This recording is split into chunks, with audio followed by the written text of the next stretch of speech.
क्या इस्लाम का अल्लाह क्रिश्चियनिटी का भी अल्लाह है? मुझे अच्छा लगता है जब मुसलमान कहते हैं तुम इजिप्शियन हो ना, मैं कहता हूँ हाँ। तुम खुद अरबिक में बाइबल पढ़ते हो? मैं कहता हूँ हाँ। तो तुम मानते हो कि अल्लाह खुदा है? क्या तुम्हारी अरबिक बाइबल अल्लाह नहीं कहती है? शब्द अल्लाह का मतलब खुदा होता है। यहाँ अमेरिका में आप कैपिटल जी लगाते हैं असली वाले खुदा के लिए, लेकिन स्मॉल जी भी आता है। आपने अगर बाइबल में पढ़ा है तो दिया रहता है गॉड्स। क्या असली गॉड के अलावा भी कोई गॉड्स हैं क्या? नहीं, लेकिन अगर आप सर्वशक्तिमान परमेश्वर से बढ़ के किसी को समझते हो तो वो आपका खुदा बन जाता है और आप उसकी इबादत करने लगते हैं। यहाँ पे कुछ होंगे, या आप किसी को जानते होंगे जो अपनी कार की इबादत करता है, या अपनी वाइफ की, या अपनी बोट की। तो आप तो यहाँ संडे को चर्च आ जाते हैं, लेकिन आपका वो पड़ोसी नदी में चला जाता है नाव लेकर, क्योंकि वो वर्शिप कर रहा है। लेकिन क्या अल्लाह उन क्रिश्चियंस के लिए सेम है जो इजिप्ट में रहते हैं, या उन मुसलमानों के लिए सेम है, या दूसरे किसी अरब कंट्री में भी? नहीं, वो नहीं है। ये बात मुसलमानों को मालूम है और हम क्रिश्चियंस को मालूम है। आइए मैं सबूत के साथ दिखाता हूँ, ये बहुत आसान है। आइए देखते हैं कि मोहम्मद ने क्या सिखाया खुदा के बारे में, या यीशु ने क्या सिखाया खुदा के बारे में। मिसाल के तौर पर मोहम्मद ने क्या सिखाया? मोहम्मद ने बताया कि खुदा एक साजिश करने वाला है और वो लोगों को गुनाह करने के लिए भरमाता है। क्या आप क्रिश्चियंस ये यकीन करते हैं कि गॉड स्कीमर है? तो आपका खुदा मुसलमानों के खुदा से अलग हुआ। और यीशु ने क्या कहा? खुदा किसी को भरमाता नहीं और ना ही वो किसी को गुनाह करने के लिए ललचाता है। मैं कुरान की आयतें देता हूँ, कहीं आप ऐसा ना कहें कि एक मिनट रुको, ऐसा नहीं मोहम्मद सिखा सकता है कि अल्लाह ने कहा है कि वो षड्यंत्र करता है। बिल्कुल कहा है, ये रहा। वो भरमाए जाते हैं क्योंकि अल्लाह भरमाता है। निश्चय अल्लाह ही सबसे बेस्ट डिसीवर है। Quran chapter 3 verse 54। वो भरमाए गए क्योंकि अल्लाह भरमाता है। यहाँ नाउन थोड़ा अलग है क्योंकि अल्लाह है बेस्ट डिसीवर। बाइबल में बेस्ट डिसीवर भरमाने वाला कौन है? Thank you. By the way, Quran chapter 1 verse 1 it says, Alhamdulillah. अल्लाह की हमद हो जो इस जहान का खुदा है। और ये आप पूरे कुरान में पढ़ते हैं कि अल्लाह इस जहान का खुदा है। कौन है बाइबल के हिसाब से इस जहान का खुदा? Thank you. लेकिन बाइबल क्या कहती है? यीशु के कलाम में याकूब 1:13 में दिया है, खुदा किसी को बुराई से आजमा नहीं सकता और ना ही वो कभी किसी आदमी को आजमाता है। यहाँ दो अलग खुदा हैं। एक खुदा सबसे बड़ा धोखा देने वाला है और एक है जो किसी को आजमाता ही नहीं है कभी। आइए आगे चलें। मिसाल के तौर पर मोहम्मद ने सिखाया कि उसका खुदा यानी कि स्मॉल जी अल्लाह उसके बेटा नहीं हो सकता। ये पूरी कुरान में दिया है। एक के बाद एक आयतें मिलेंगी आपको, कई सारी मिलेंगी, जहां अल्लाह का एक भी बेटा नहीं है। लेकिन यीशु ने कहा कि वो है खुदा का बेटा। ये नहीं कुरान की आयतें। आसमान और जमीन इजाद करने वाले के कैसे कोई बेटा हो सकता है जब उसका कोई औरत साथी है ही नहीं? ये कुरान चैप्टर 6 101 आयत में दिया है। अल्लाह के कोई बेटा नहीं हुआ क्योंकि उसके पास कोई औरत नहीं थी प्रेग्नेंट करने के लिए। जैसे उसके पास कोई गर्लफ्रेंड हो, उसके साथ वो सो सकता हो, तब उससे बच्चा होगा, तब हो सकता है उसके बेटा। आप देख रहे हैं कितना इग्नोरेंट है मोहम्मद मसीह के बेटा होने के बारे में। उसे बिल्कुल नहीं पता था कि ये क्या है, यीशु सन ऑफ गॉड है। सच ये है कि इसके निशान पूरी कुरान में मिलते हैं, जिसमें उसे लगता था कि मरियम भी एक खुदा है। कुरान चैप्टर 5 116 आयत। ओ ईसा मरियम के बेटे, क्या तुमने लोगों को यह कहा कि तुम्हारी और तुम्हारी मां की इबादत करें खुदा की तरह मेरे सिवा?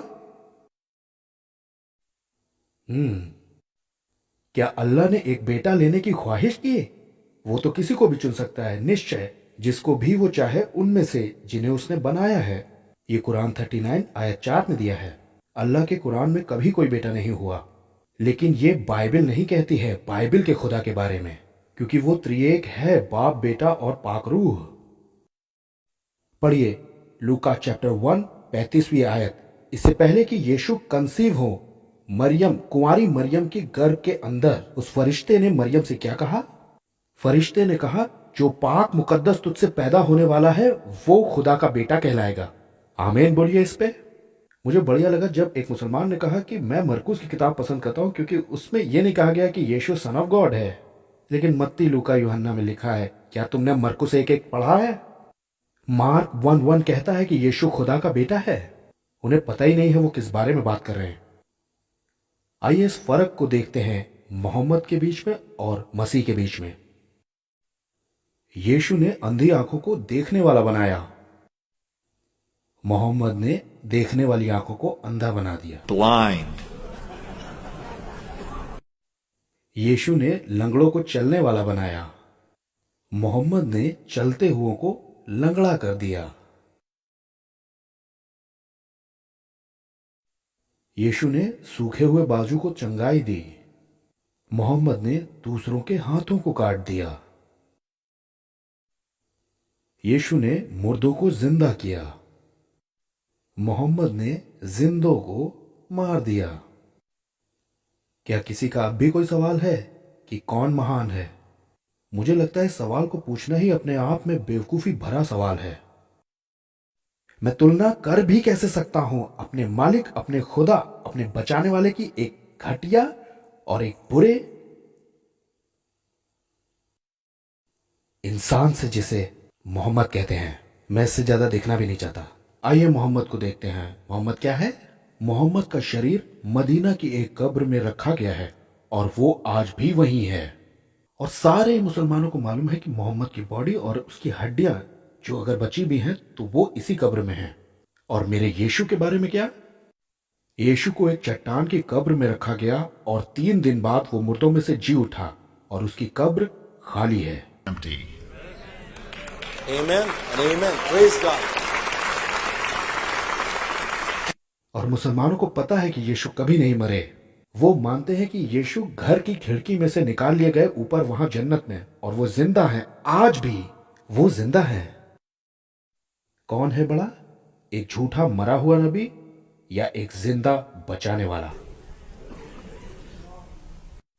मुझे समझ में नहीं आता कि मुसलमान होने पर अगली आने वाली इस आयत पर कैसे आप इंकरेजमेंट पाएंगे, क्योंकि ये वो सबसे ज्यादा निराश करने वाली आयत है जो मैंने कभी कुरान में पढ़ी, जहां अल्लाह ने कहा निश्चय तुम भी मर गए और निश्चय वो भी मर गए।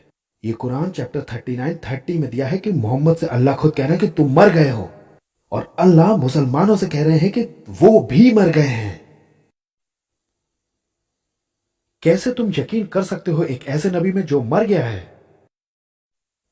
और तुम उसे फॉलो भी करते हो? तुम्हें पता है कि तुम भी मरने वाले हो। और यीशु के बारे में क्या? आपको याद है यीशु ने जब मार्था से बात की, लाजर को मरे 4 दिन हो गए थे, और यीशु ने एक बहुत ही बढ़िया और बहुत ही इंकरेजिंग बात कही। और हमें मालूम है कि जब हमारी आंखें यहां बंद होंगी हम सीधा अपने बचाने वाले और अपने प्रभु के साथ होंगे। यीशु के शब्दों को सुनिए। यीशु ने क्या कहा? यूहन्ना 11:25 में यीशु ने कहा, यीशु ने उससे कहा, कयामत यानी मुर्दों का जिंदा किया जाना मैं ही हूं और जीवन भी मैं ही हूं, और मुझ पर यकीन करने वाला अगर मर भी जाए तो भी जिएगा। आमीन और आमीन। और इससे पहले मैंने आपको आयत में बताया है, मोहम्मद ने तलवार पकड़ रखी है और वो खून से रंगी हुई है पूरी तरह से।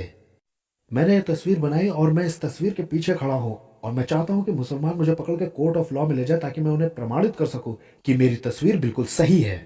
ये आ रहे हैं मोहम्मद के मुंह से कहे हुए खुद के शब्द। मोहम्मद ने कहा, मोहम्मद ने बताया कि मैं अल्लाह की तरफ से उतरा हूं अपने हाथ में तलवार लिए हुए, और मेरी दौलत मेरी तलवार के साए से आएगी, और जो मुझसे रजामंद ना होगा वो जलील किया जाएगा और सताया जाएगा।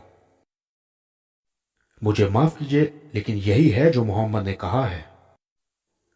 वो अमीर था तलवार की वजह से, उसे सारी दौलत मिली थी तलवार की वजह से, उसने अपने कल्ट ऑफ इस्लाम को फैलाया भी तो तलवार की वजह से। यहां तक कि अल्लाह भी इस चीज को सपोर्ट कर रहा है जब वो मोहम्मद से ये कह रहा है कि इस चीज को लिखो कुरान के अंदर। जब अरब्स आए उसके पास कि हम बिलीव करते हैं तुम्हारे ऊपर मोहम्मद, जानते हैं मोहम्मद ने क्या कहा? ये मत कहना कि तुम ईमान करते हो, ये कहो कि हम सरेंडर करते हैं। अरे ऐसा क्यों? क्योंकि ईमान तुम्हारे दिल के अंदर कभी नहीं जाएगा। किस पे यकीन करते हैं? एक चाइल्ड मोलेस्टर पर, एक सेक्स ऑफेंडर पर, एक नकली नबी पर जो वुमेनाइजर है, जो एक चोर है, एक व्यभिचारी और एक हत्यारा है क्या मोहम्मद पर यकीन करने के लिए?